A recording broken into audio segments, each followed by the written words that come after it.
Hello everyone. तो इस video के अंदर हम एक एनसीईआरटी का न्यूमेरिकल करने वाले हैं और वो है क्वेश्चन नंबर 1.20।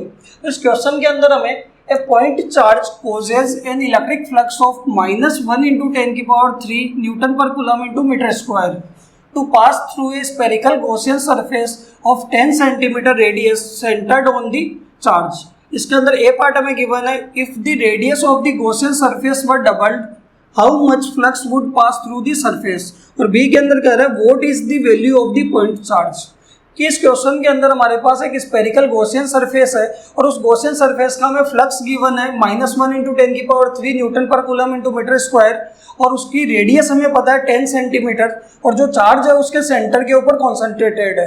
ठीक है, तो सबसे पहले पार्ट के अंदर तो वो कह रहे हैं कि अगर इसकी रेडियस हम डबल कर देते हैं तो उसके फ्लक्स में क्या फर्क पड़ेगा, फ्लक्स कितना हो जाएगा। और बी पार्ट के अंदर हमें चार्ज की वैल्यू निकालनी है। तो सबसे पहले इसके अंदर हम गिवन देखते हैं कि क्या क्या चीज़ें हमें गिवन है। ठीक है, तो हमें फ्लक्स गिवन है और वो कितना है -1 × 10⁻³ न्यूटन पर कूलम × मीटर स्क्वायर। हमें रेडियस गिवन है 10 सेंटीमीटर और वो कितनी होगी 0.1 मीटर।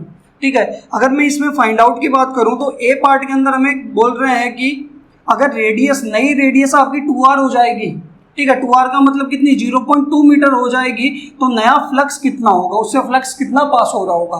और बी पार्ट के अंदर हमें किसकी वैल्यू निकालनी है, चार्ज की वैल्यू निकालनी है। क्लियर है, तो हम ए पार्ट की बात करते हैं। ए पार्ट के अंदर हमें किसकी वैल्यू निकालनी है, फ्लक्स की वैल्यू। जब रेडियस क्या कर देंगे, डबल कर देंगे। देखो हमारे पास गॉसियन सरफेस है और गॉसियन सरफेस का फ्लक्स कितना होता है, तो गॉस के अकॉर्डिंग उसका फ्लक्स होता है उसके अंदर टोटल चार्ज अपॉन एप्सिलॉन 0।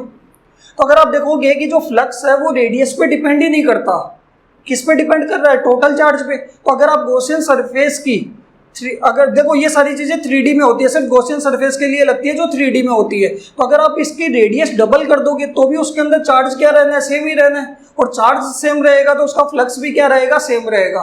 कि आप रेडियस डबल करो या एरिया चेंज होगा तो भी उसके फ्लक्स पे कोई फर्क नहीं पड़ेगा, क्योंकि उसके अंदर चार्ज कितना है, सेम है। और चार्ज सेम है तो फ्लक्स कितना होगा, यानी नया फ्लक्स फाई डेज क्या होगा, फाई के बराबर आएगा। और वो कितना आएगा -1 × 10⁻³ न्यूटन पर कूलम × मीटर स्क्वायर। यानी फ्लक्स क्या रहने वाला है, रिमेंस सेम।